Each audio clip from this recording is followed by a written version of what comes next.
All right, so Khalil Rountree Jr. went out there against Alex Poatan Pereira, tried to get the job done, tried to snatch the title off him, tried to beat him at his own game, and he did for a while. He won the first 2 rounds. I'm talking about UFC 307, by the way. It was just finished, just went down in Salt Lake City.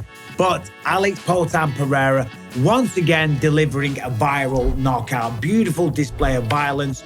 Blood was all over the place. Blood was dangling from his nose when he was speaking to Joe Rogan. The crowd absolutely loved that bit. But yeah, a great performance, a great fight, and another victory for Alex Pereira. What this man's doing in this sport is unbelievable. So let's talk about the fight. So Khalil Rountree Jr., obviously being the smaller guy, he can't stand in the fighting range. If he stands in the boxing range, Pereira can hit him where Rountree can't reach him. So he had to use his feet explosively to get in to close the distance. He was throwing 3-4 punch combinations, but a lot of the time he was just coming up a little bit short. Pereira was expertly moving back just out of range. But as the fight went on, he did find the rhythm, he did find the mark, and he certainly found the range. He actually dropped Pereira. I think it was round 2, sat him down with the right hook, landed a beautiful head kick. There was one point where he landed a nice liver kick as well. That certainly got the attention of Pereira. But at no point did Pereira look particularly flustered. He didn't look worried or concerned. At the end of round 1,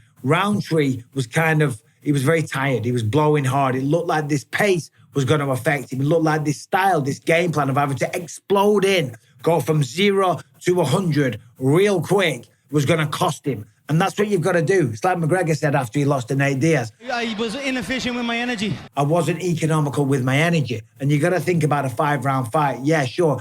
If you get the knockout, that's fantastic. But if you can't sustain that pace, and fighting that way is what's giving you success, when you start to get tired, you're going to encounter problems. And certainly when you're going up against somebody like Pereira, who's a sharpshooter, he's so powerful, his attack is so varied. I mean, everything he did tonight was beautiful. The jabs that he was using were just so fast and punishing.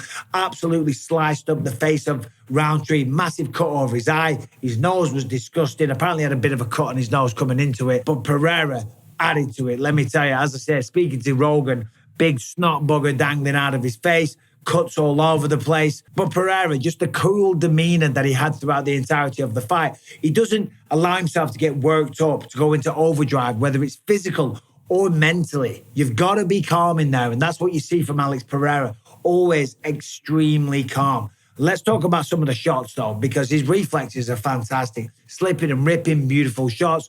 Nice jabs. Of course, the leg kicks were causing problems for Khalil as well. They were talking about it on the commentary. You know, he was starting to affect his movement a little bit and certainly affect his ability to explode in, as I say. That's when he was having success and he was the faster guy. He was the more powerful guy. The straight left from Khalil was really, really deadly. But the chin of Pereira, I mean, it is solid because he took a lot of shots tonight. It's not something we always see. And it was also nice to see that he can fight through adversity, that he could be a hammer and then be the nail as well. You know, it's all well and good him going out there and knocking people out. But you want to see fighters go through a little bit of adversity, see what they're like after losing a round or two. Have they got the mental toughness to turn it all around? Well, we know. Of course he does. Of course he has. And we've seen that before against Israel Adesanya, of course, as well. But tonight what he did was very, very impressive because he had a tough, explosive, dangerous, skilled striker in Khalil Rountree Jr. Lost the first couple of rounds, made some adjustments, used the jab, broke him down, bust him up, got him up against the fence, beautiful uppercut, and then boom, boom, 2 body shots, drops him hard. Marc Goddard steps in, and that was that. Unbelievable work. Then he was asked about what he wants next, and I loved what he said. He said, I've got work to do here in this division. We saw that Dricus is going to be fighting Sean Strickland. He's a training partner of mine. I don't want to get in his way, you know, but I can move up to heavyweight, but this division is great. I feel great with this weight cut, and this is where I'm at. He was asked about heavyweight. Of course, there's a potential big fight with John Jones down the line. But he knows Tom Aspinall is going to be next, regardless who wins. Tom Aspinall will be the next man. Then he was asked about middleweight, but he said, look, listen, Dricus du Plessis, yes, he would love to fight him, but Sean Strickland's having that fight, and he doesn't want to get in the way of his best bud these days, does he? Your sparring partner with So he's going to stay in his own division and do some work, which I love to hear, because the next man up, the next man, if he wins, of course, in Abu Dhabi, has got to be Magomed Ankalaev. So well done, Pereira. Once again, it's unbelievable what he's done in this sport in such a short time. defending the belt in 3 months, making an absolute fortune, taking over the sport, and continuing to give these beautiful viral knockouts. Unbelievable stuff. Co-main event, of course, not the same kind of violence on display there, but we did see some good action. Raquel Pennington lost the belt to Juliana Pena in a split decision. I had it 2-2 going into the 5th. Round 1, I gave it to Pennington. The judges did not. Round 2 and 3, Juliana Pena clearly won that one. She got some takedowns from the body lock. She got on top, had her inside control, quite a lot of control time, but she didn't do much with it. Did take the back a little bit, did threaten the rear naked choke, but she never got it.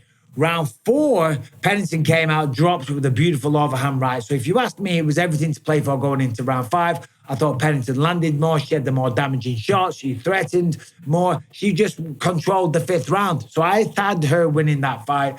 But it wasn't a robbery. Round 1 was definitely close, and well done to Juliana Pena, who should be fighting Kayla Harrison next. But she called out Amanda Nunes. What I'd really like is for Amanda Nunes to quit ducking and come back inside this octagon and let's settle it.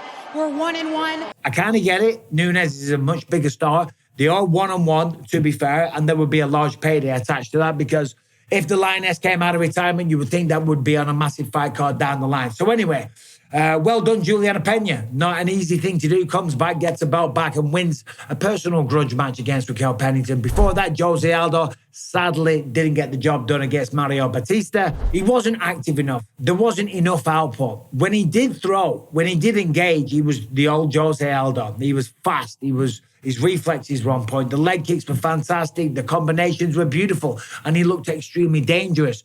Mario Batista just outworked him, though. He just kind of wanted it more. I think Jose was expecting to land, a viral knockout, land a nice knee, get a beautiful left hook, whatever the case may be. And also maybe because he's so used to fighting 5-round fights, and breaking people down and getting ahead in that kind of fashion. But over a 3-round fight, you cannot afford to give up any rounds. And I think Batista trying to get the takedowns, even though he wasn't successful, he did control him up against the fence. He did break away and have some nice shots, and he did land some really good fast combinations as well. It was just a higher work rate. He wanted it more and stole it on the judges' scorecards. Not a bad showing from Jose Aldo, but as I say, it just wasn't enough output. You got to have a sense of urgency sometimes, and Mario Batista tonight certainly had that and got the job done. Before that, Kevin Holland, this was a shame, went up against Roman Dolidze. Got taken down. Dolidze was passing guard. And what happens? Kevin Holland turns, kind of twists, pops out a rib, tears his cartilage. That remains to be known, but it looked like cartilage tearing or something like that.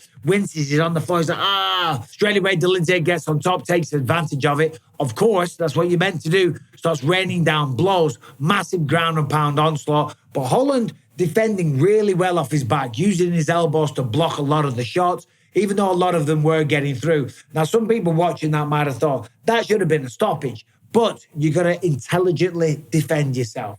And Kevin Holland was intelligently defending himself. He was moving and grooving. He was just bobbing and weaving. He was using his elbows. He was even talking to Dolidze as he was taking a pounding as well. That's why we love Kevin Holland, intelligently defending himself on the floor and intelligently taking himself out of the fight. The cornerman was like, do you want to fight? Are you good? Are you sure you can continue? And then ultimately the corner said, no, that's it. It's done, because you can't go out there and fight with bad ribs. Once you tear the cartilage or you pop a rib out or whatever the case may be, you can't throw a punch. You can't rotate. You can't squeeze. You can't wrestle. You can't fight off Roman Dolidze. And more than likely, what would have happened is that Kevin would have gone out there and taken a lot of damage. Whatever the injury is, could have ended up 10 times worse as well. And he could have taken a really, really nasty beating. So once your ribs go, you can't fight like that. I know myself. I fought George St. Pierre when I tore all my cartilage, and it definitely affects what you can do. So Kevin, that is a sad one. He'll be back.